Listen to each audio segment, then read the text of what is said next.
So you guys witnessed the trafficking of children involving our own tax dollars.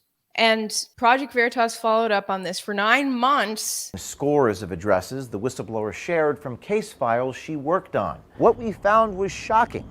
Young children living with multiple older, unrelated men. And in one case from Gulf Freeway in Houston, Texas, a young girl who admits to her female sponsor using her for sex work. ¿Quién te patrocinó a ti? Una tía, pero me corrió en la casa. Bueno, porque ella me ofrecía y a mí no me gustaba eso.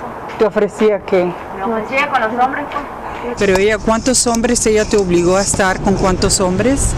Bueno, con muchos, ni porque no me gustaba lo que me hacía, me obligaba. ¿Ella de verdad era tu tía o fue alguien que se... Que ella me conocía desde chiquita, pero yo no la conocía.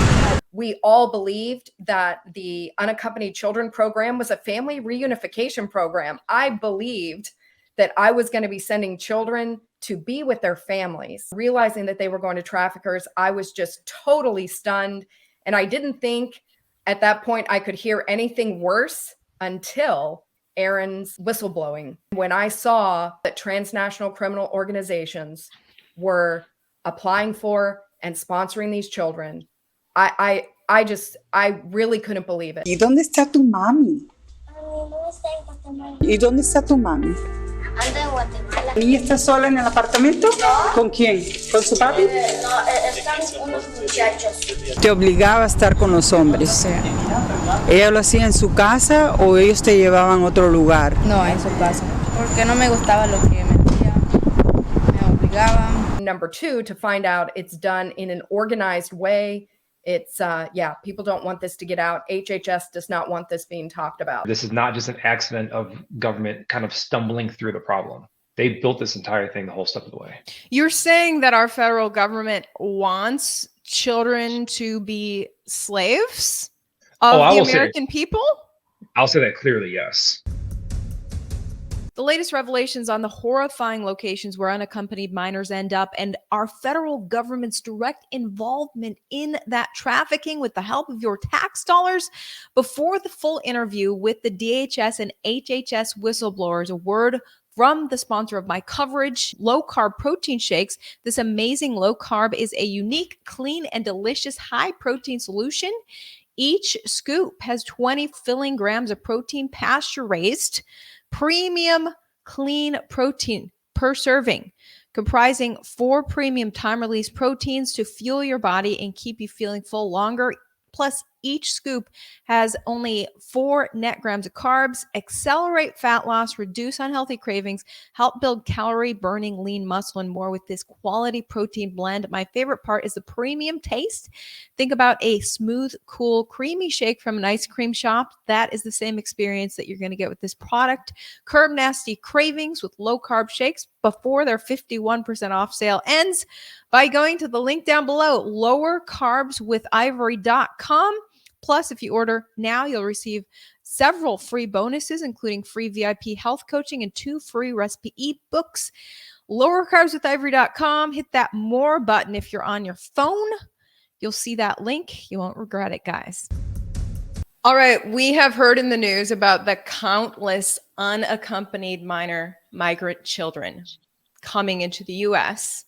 We hear in the news about them crossing the border. But then what happens to them once they're in the U.S.? We don't really hear about that so much. So this story that is currently being exposed involving our own federal government is really stunning and horrifying. Today, I'm honored to be joined by Tara Rodas and Aaron Stevenson. They are a DHS whistleblower and HHS whistleblower. Thank you guys so much for joining me. Thank you. Yeah, thank you, Ivory. So you guys witnessed the trafficking of children involving our own tax dollars. And Project Veritas followed up on this for 9 months, recorded these children actually admitting they're being trafficked for means including sex slavery, apparently. I want to get into the details of how you guys identified what was going on. but I want to read from your fact sheet you compiled, Tara, because this part was really stunning to me. It says between September 5th and 13th of 2021, it says, quote, I made 4 protected disclosures, 2 protected disclosures to the Office of Inspector General for the U.S. Department of Justice, and 2 protected disclosures to the Office of Inspector General for the Department of Health and Human Services. I disclosed that smugglers and child traffickers, to include a sponsor who confirmed transnational criminal organization affiliation in the Mara Salvatrucha or MS-13 Hollywood clique, were exploiting the HHS UC unaccompanied child program and putting vulnerable children at risk. You said here, quote, HHS learned that I made the protected disclosures and swiftly retaliated against me. On September 15th, 2021, I was taken off of this MS-13 case. On the 16th of that year, I was discredited in writing to stop giving detailed case information to law enforcement, to include HHS Office of Inspector General, Homeland Security Investigations, and ICE. Then on the 21st of September 2021, I was falsely accused of violating the code of conduct. I was threatened with investigation. I was escorted off of EIS by security and the HHS federal field specialist, and my badge was taken. This is stunning. This is after the federal government asked for federal employees to volunteer to help with intake of these children who are coming into California. You're a current federal employee still, but you were booted off of this case. Tell me about how you uncovered what was happening. Yeah, well, Ivory, what is really amazing is that when I volunteered, when this administration requested volunteers from across the entire federal government, some really amazing people stepped forward alongside of me, and we volunteered. We wanted to help. We all believed that the Unaccompanied Children program was a family reunification program. I believed that I was going to be sending children to be with their families. And they needed some volunteers in case management, and I served in case management. And it didn't take just a couple of weeks to be like, what is really going on here? Why do the IDs not match with the addresses that the sponsors are sending in? Why is it that there's multiple sponsorships at one address? Why is it that a person is sponsoring multiple children? And so we turned in less than 3 weeks, the first case of what we called suspicious sponsors, and had no idea ever that one child had ever been trafficked through this program.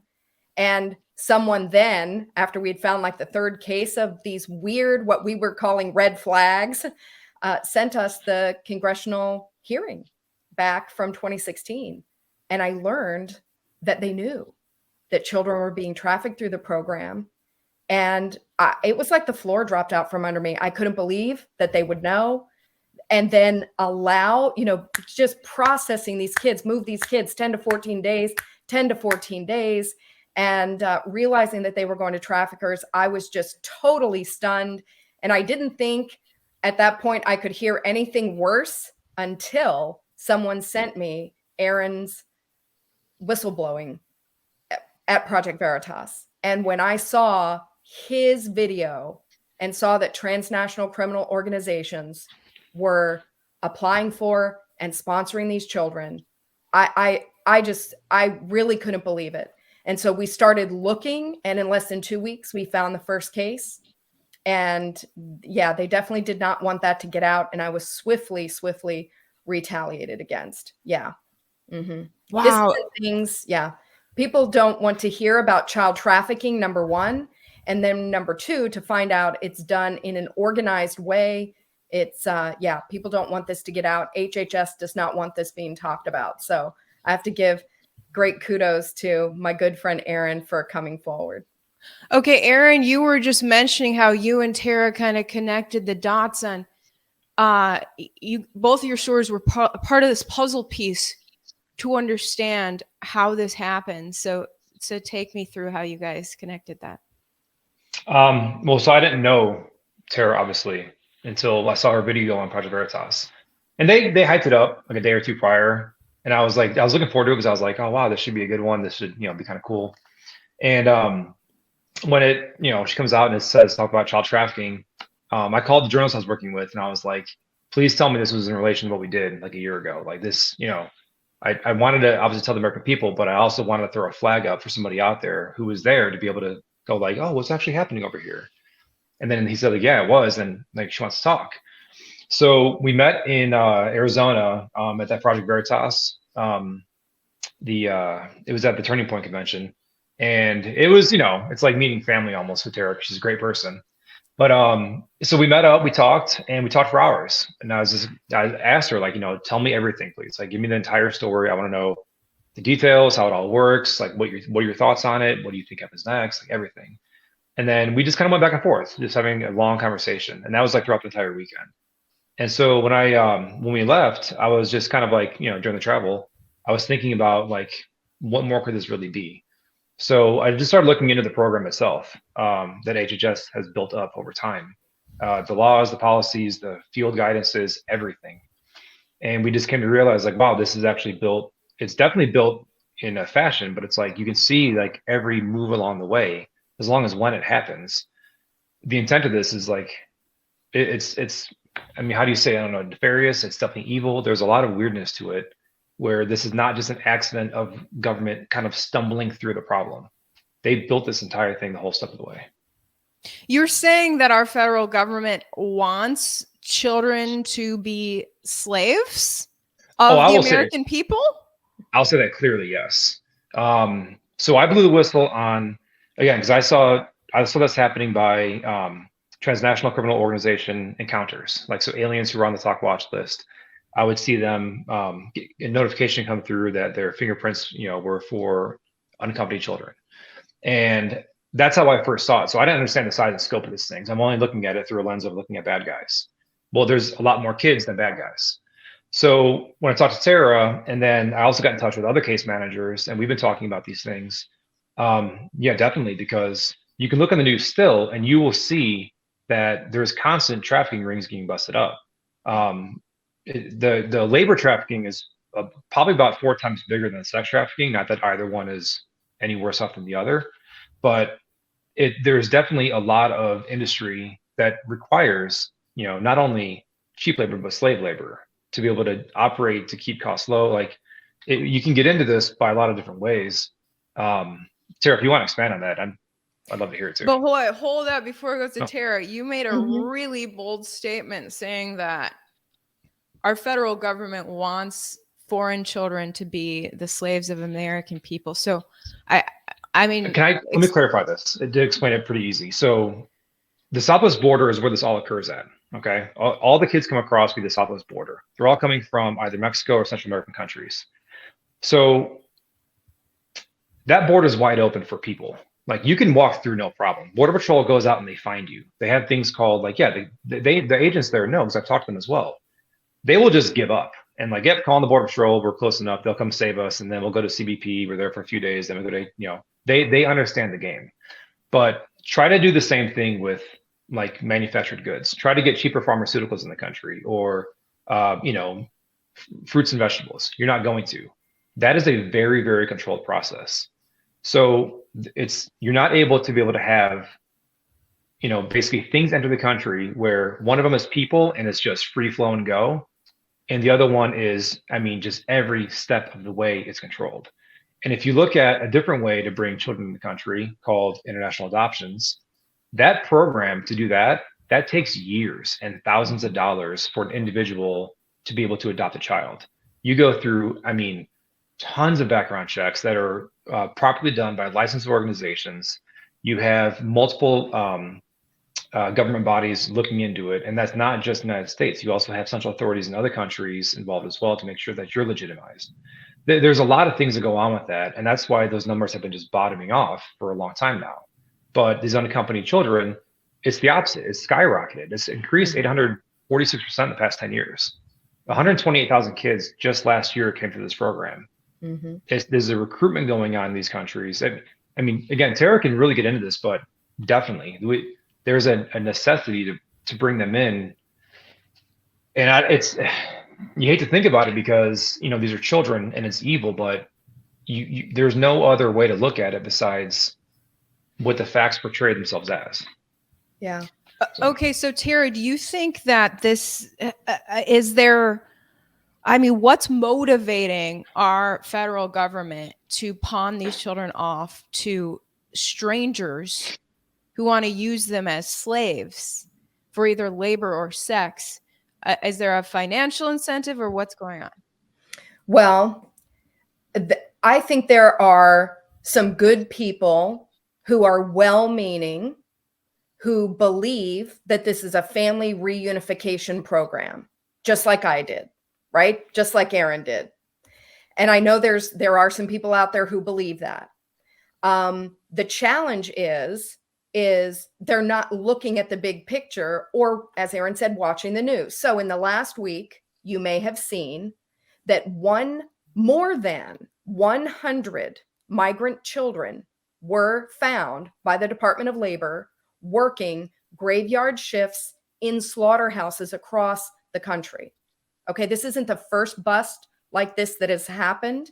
As a matter of fact, in 2016, what led to them finding trafficking in this exact program was there were teens who were living in squalor conditions in a trailer on an egg farm in Marion, Ohio. So it's not like they didn't know this was going on. It's just that the bust will be by the Department of Labor, and therefore HHS is not implicated. But I think the easy way to think about this is if you're drug trafficking, you have a product that's one-time use, right? And so people are bringing the drugs across the border. They lose a lot of their, I'm going to call it product at the border. And then they have to use a lot of their money to distribute the product. But a child, that's not how it's working because of the billions of dollars the government is putting into the program. Once they get the child to the border, the government takes them. And this child, we then, with government dollars, fly to the end user. And it is not for a one-time use, Ivory. These children are assets for these people, and they have residual income off the life of that child. Residual income. So every day they're sending that child to work, the traffickers are making money. And when they are using these children, boys and girls, for sex, every time they turn a trick, and some people tell me it's 30 to 40 times a day, they can use these children. It is residual income, and people need to open their eyes. I mean, I can only just tell you that if anybody would have told me this 2 years ago, I would have dismissed them and been like, okay, you need to get your feet back on planet Earth. But I've seen it with my own eyes. I've seen children, I've seen in their faces, I've seen them screaming for their parents. I've watched them have panic attacks. I mean, we had medical personnel on the site. We've had kids had to be on suicide watch. These children don't know where they're going. And I'm not the only one saying this. People from the transportation company, MVM, they've had whistleblowers come forward and say, you know, as we're taking the kids are saying they don't know where they're going. This is not new news, but HHS does not want it to get out. And it's been going on a very long time. And it's unconscionable and it's unacceptable. These are children. This is not a political issue. This is not a Democrat issue. This is not a Republican issue or an independent issue. These are children. In the bus last week, there were children who were middle schoolers working in slaughterhouses around dangerous equipment. The U.S. can do better. We can do better. This is unacceptable. Unacceptable. Yeah, I saw you linked this this whistleblower from the MVM transportation company talking about when they're dropping these kids off in the darkness of night, as was somewhat covered last year. Mm-hmm. There's no, these kids don't know who this person is that they're getting dropped off with. Now, how does the government decide what stranger across the nation to fly these kids to at midnight? Well, The kids come across the border with names and phone numbers. So when they're encountered by Customs and Border, they usually have a name and a number of someone they're going to. And then once they're transported to HHS, because custody is then turned over to HHS, HHS takes that information and begins calling the numbers that are given to them. So it's not like HHS is talking to someone in home country verifying that this is the person's parent, because they never see them. I think this is another thing people don't understand.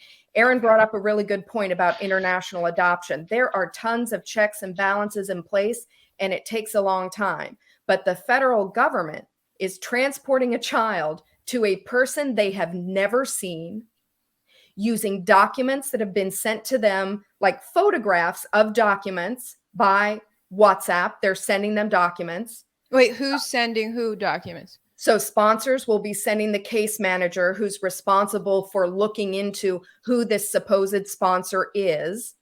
So that sponsor will send in documentation to a case manager who is not a law enforcement professional. They are not an expert in what is a fake document or not. They're not experts in foreign government identifications. So, it's just a regular person. Many of the case managers, this is the first job they've ever had, is placing a child with someone. That sponsor does not have to give information or provide any information that they can financially care for the child. The home is not seen. It's a very, very small percentage of cases, between 3 and 6% of children, that ever get what's called a home study, where someone actually lays eyes on the home. So for example, when I was at the Pomona Fairplex emergency intake site, we sent over 1,000 children to Texas, not one home study, not one. So that's more than 1,000 kids processed in less than 6 months, and not one person ever laid eyes on those homes. Now, just to drive this point home really quick, last year there were 128,000 some odd children that were taken through this process of unaccompanied, or the sponsor program. There was 1,785 international adoptions. Every international adoption received a home study, a verified in-person one. The home studies done by the sponsors, when they were being done, also a lot of times are virtual. Mm-hmm. Like just, go on FaceTime, kind of just show it around really quick. It gets very, very dark of just how this program has been built up. Yeah. So, it sounds like there's just a lot of negligence and laziness amongst the government employees. Well, they're not government employees. Also, a lot of these people are contractors. I think the that's overwhelming majority actually are contractors. Mm-hmm. Yeah. Wow. Yeah. And when Project Veritas went knocking on doors, like you shared in the beginning, Ivory, they had a person, one of the children who was in Texas, say they had to quit school, right, in order to be able to pay their debt to the cartel. One of the girls you had mentioned, 16 years old, being pimped out by her aunt. So her sponsor is her supposed aunt. And the girl says, I don't know if she's my aunt or not. I've never met her. She tells me she's my aunt, but she's pimping me out for sex. So this is unacceptable. It's absolutely unacceptable. Yeah, the kid doesn't actually meet the sponsor or be with the sponsor in the same room until HHS gives away custody of that child to that sponsor. That's the first time they actually have contact with each other. Wow. Yeah. I couldn't believe it if I hadn't seen it myself. Honestly, I could not believe that the federal government, having custody of a vulnerable child, turns this child over to an unknown person at an unknown location with no verification that this individual for sure is related to the child or will care for the child, especially when they already know and have known that children are trafficked through the program. So it makes no sense. So if you know children are being trafficked and you have a surge, you should clamp down and make it very, very difficult for a child to be released. But what did this administration do? They said, we're relaxing the rules. We're not going to require these background checks. We're not going to require all kinds of stuff so that we can move these kids as quickly as possible. So they're looking at a spreadsheet, and we're looking at faces of children, and it's horrifying. This is horrifying. So do you think that's what motivated them to discipline you? Is that they wanted to keep the process flowing, and if you said, hold up, I'm discovering things, then that would slow things down? Well, yes, it would slow things down, that's for sure, right? And the other thing is so long as I was just reporting the trafficking, because we had one huge case in Houston where there were over 300 children in a 3 square mile. So those things were being put forward. Because you had the addresses of where these kids were going. Yes. I found apartment buildings where we had 40 kids. And then on the block where there's 4 apartments on the block, you've got 40 in one apartment, you've got 30 in another apartment building. I mean, in the building. So you have 109 kids within walking distance of each other. This just doesn't make sense. But when it came down to its transnational criminal organizations, that was the line. That's what they did not want getting out. And they told me, they're like, you recognize that you have caused stuff to hit the fan by, talking about this case. And I said, hey, all I'm doing is giving you the facts. These are the facts. You all decide. But that was just too much. They don't want it to get out. How did you discover that it was the address of an MS-13 member that you were sending a kid to? So the case manager, who was very, very smart, I had distributed Erin's video around to our background check team and to other case managers. And this case manager came to me and she said, Tara, you told us that this could be happening, and this sponsor keeps talking about gangs. It's making me nervous. I've had 4 or 5 conversations, and she's female, had 4 or 5 conversations with this female sponsor, and she's mentioned gangs multiple times. And, I really kind of want you to look through this case. And so, I said, well, we need to find out if this is true or not. And since our background checks aren't international, no one working on the background check is a law enforcement officer. It's not like they're looking at NCIS, or any of the real techs or anything like that. They're not looking at real stuff. So my case manager was able to get the sponsor to self-disclose. And then when she self-disclosed and sent her adjudication paperwork, she had served time in prison for her activity with the gangs. I then looked at the birth certificate of the child and looked up the dad and her partner. And he had been reported by the Attorney General of El Salvador for his high-ranking membership in the Hollywood clique. So it was clear and convincing and obvious, but they did not want that to get out, and I'm sure they still don't. So, wow. Yeah. So she self-disclosed, but Aaron, because he's seeing these things coming through all the time, he's got lots of examples, and it's very concerning. And it's not, by the way, just like Central American criminal organizations. One of the notifications that came through, it was actually, he was a Romanian guy out of a Romanian organization. And it's important to understand this too. That watch list at the time, I'm pretty sure it's still pretty close to this number. It's capped at 40,000. Like, there is a very, very small amount of people on this watch list.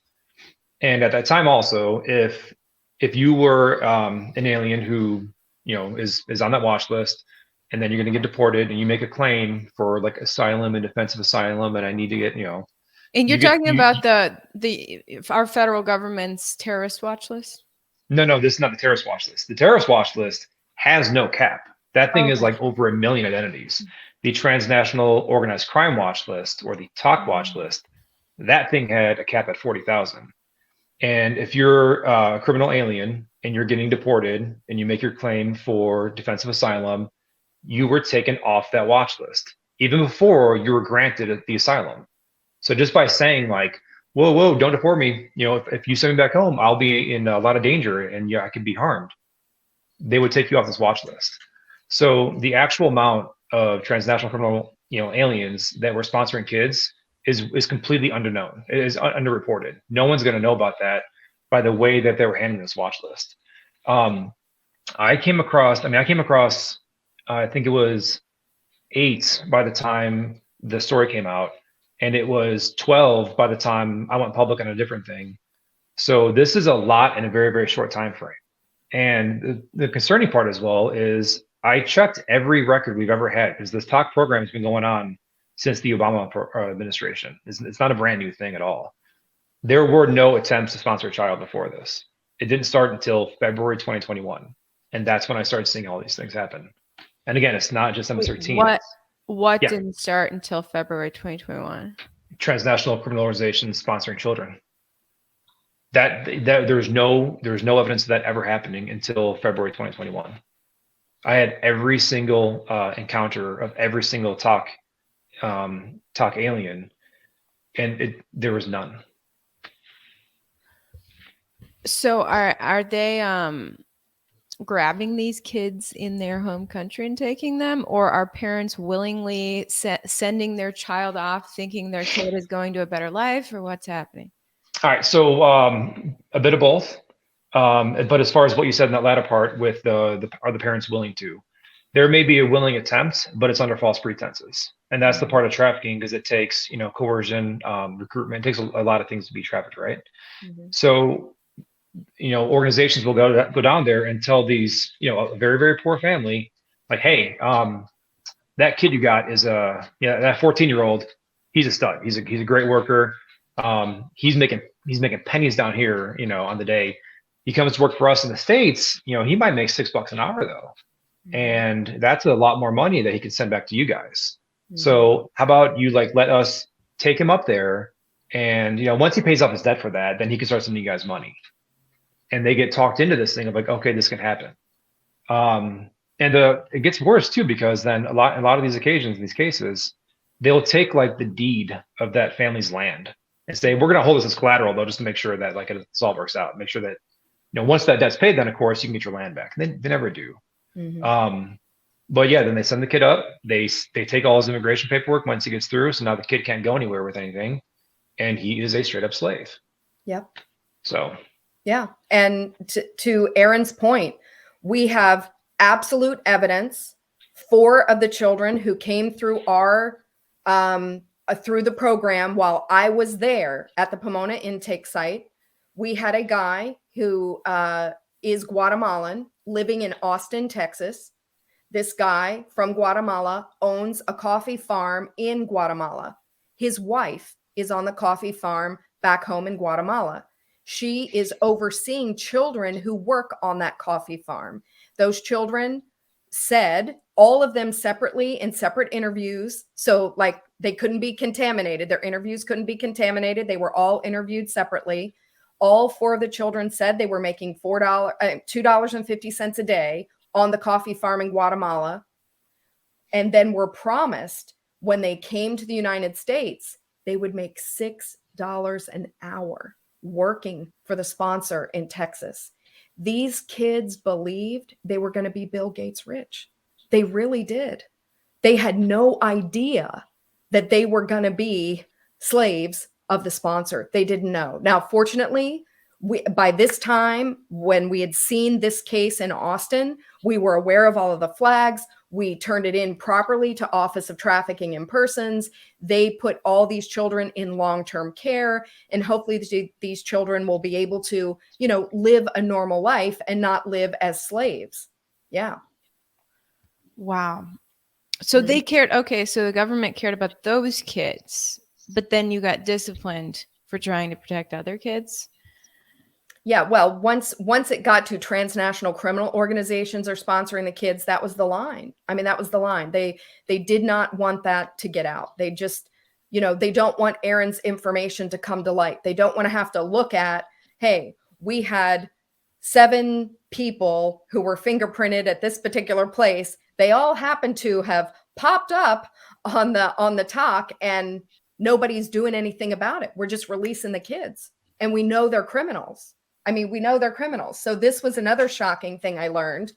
I've had the opportunity to talk to other DHS whistleblowers, and this is Jason Piccolo, and he was working for DHS's human smuggling cell, and he wrote this in 2015. Okay, 2015. He said, in the summer of 2015, while I was working at HSC, which is the human smuggling cell, I discovered some disturbing information that changed my life forever. We're releasing kids to criminals. That is 2015. And thank God for Senator Grassley, who helped him bring this story to light.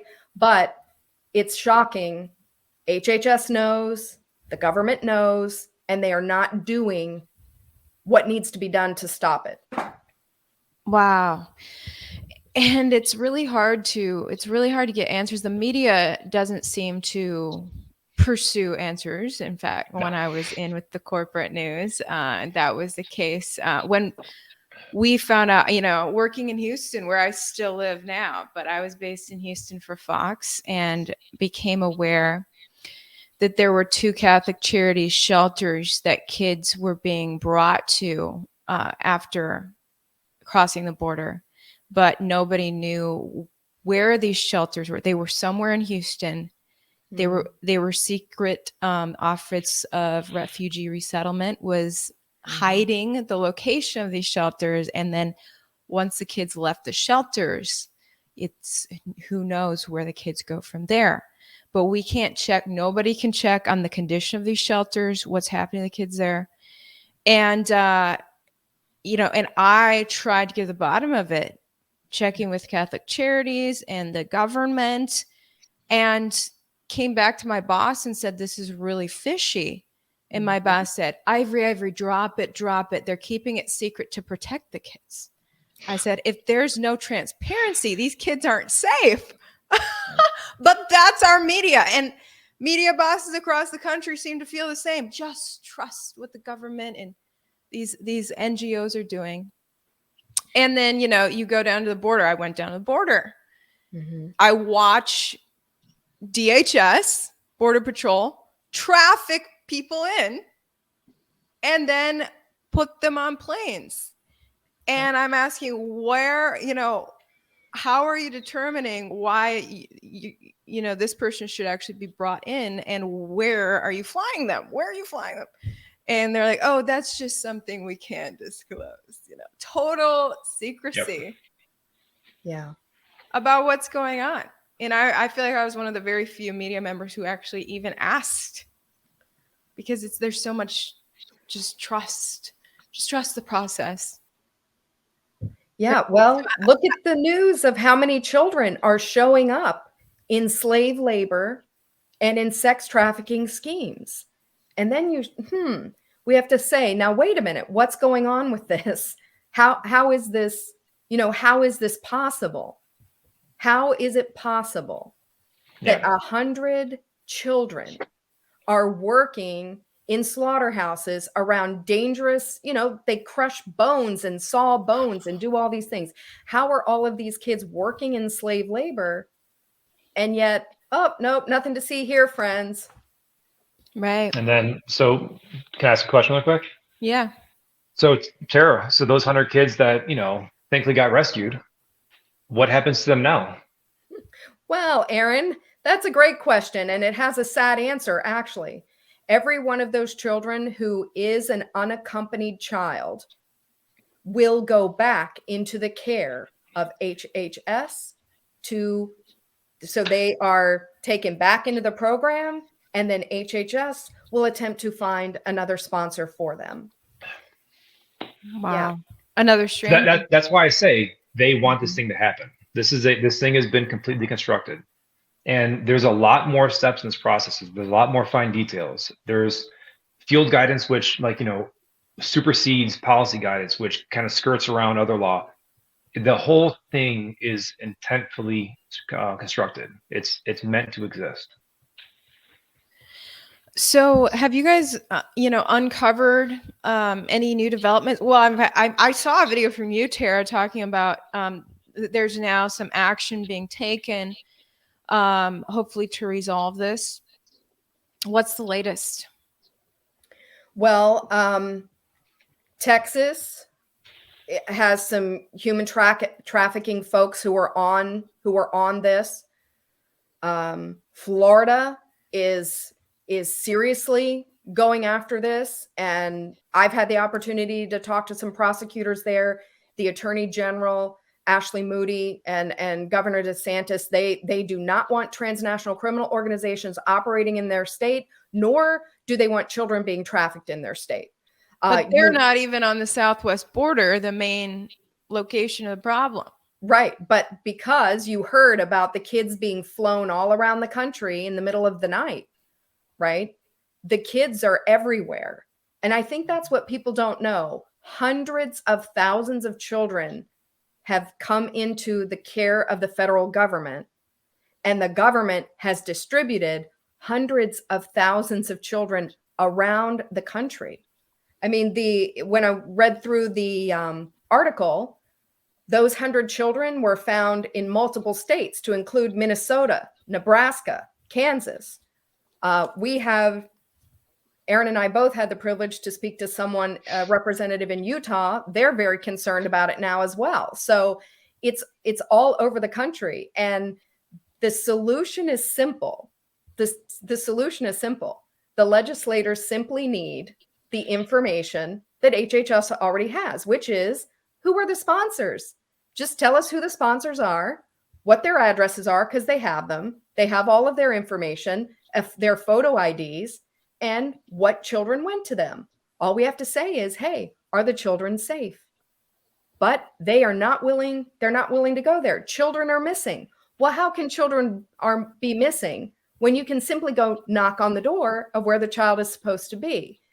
If I'm the governor of one of these states, I don't believe the federal government has the ability, with complete secrecy, to be giving children to criminals in my state without me knowing about it.